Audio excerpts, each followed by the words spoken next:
Welcome back to Making the Madness on YouTube. Down goes Houston. They lose to East Carolina. Is East Carolina's first win versus a top 10 team in program history. Biggest upset of the night. 16.5 point favorites. The Cougars go down. How did this happen?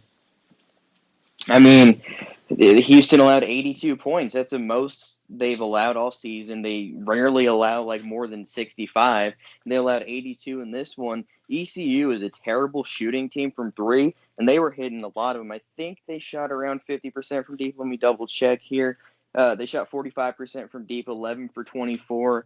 Trey Robinson White had a career game, career high 17 points with 5 threes for East Carolina. And then star big man, definitely going to be on the All AAC first team. He could transfer somewhere else next year. Jaden Gardner, he's fantastic in the mid range and inside. He's a really good player.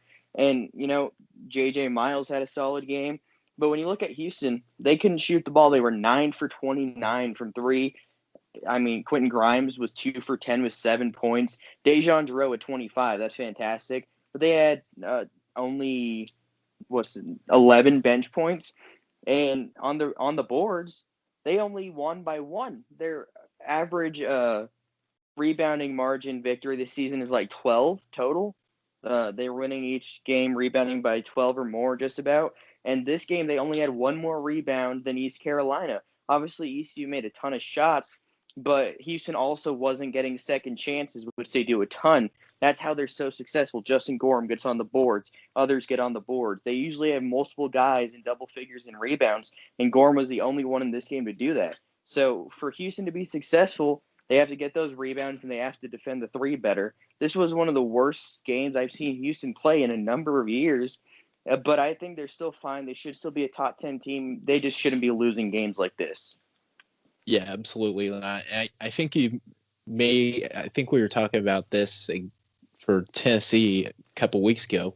If you're this reliant on defense, which Houston's one of the top defenses, you have to have a pretty good offense, I think, to win in college basketball consistently. Because the defense can like sometimes just have an off night more so than an offense, but the offense have can carry you. And tonight, Houston had a bad defensive game. East Carolina made every shot they took, essentially. 11 made threes. That's big. And Houston just didn't have the answers offensively. Gorham was solid inside, but Quentin Grimes, disappointing game, only 7 points for him.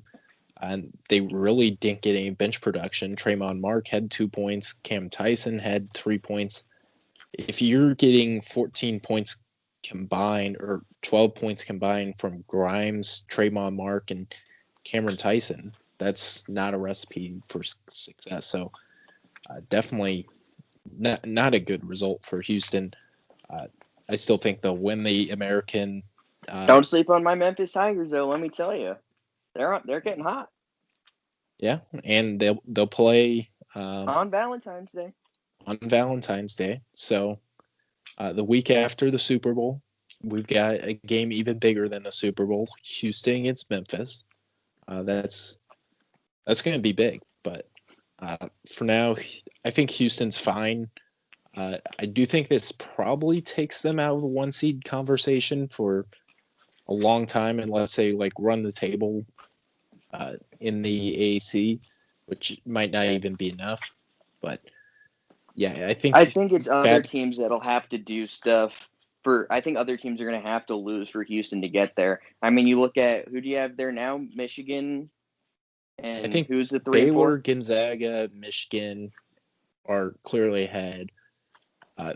Villanova, Alabama, Texas. I think there's multiple Big Ten teams who could chase that down.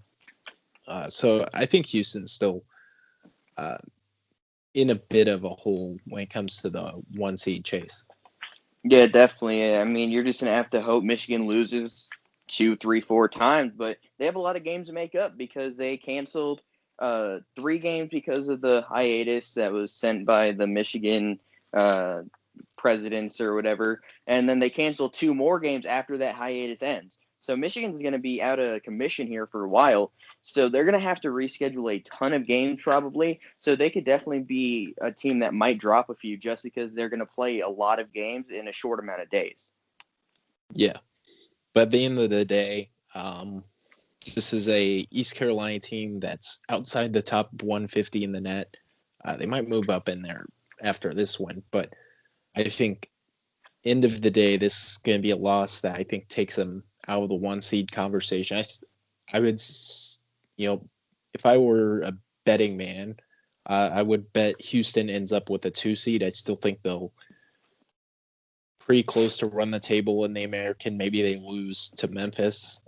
They play them twice, so maybe they lose to Memphis. But I think Houston's still in good position to get high seed in the NCAA tournament. I don't know if they're Final Four contender.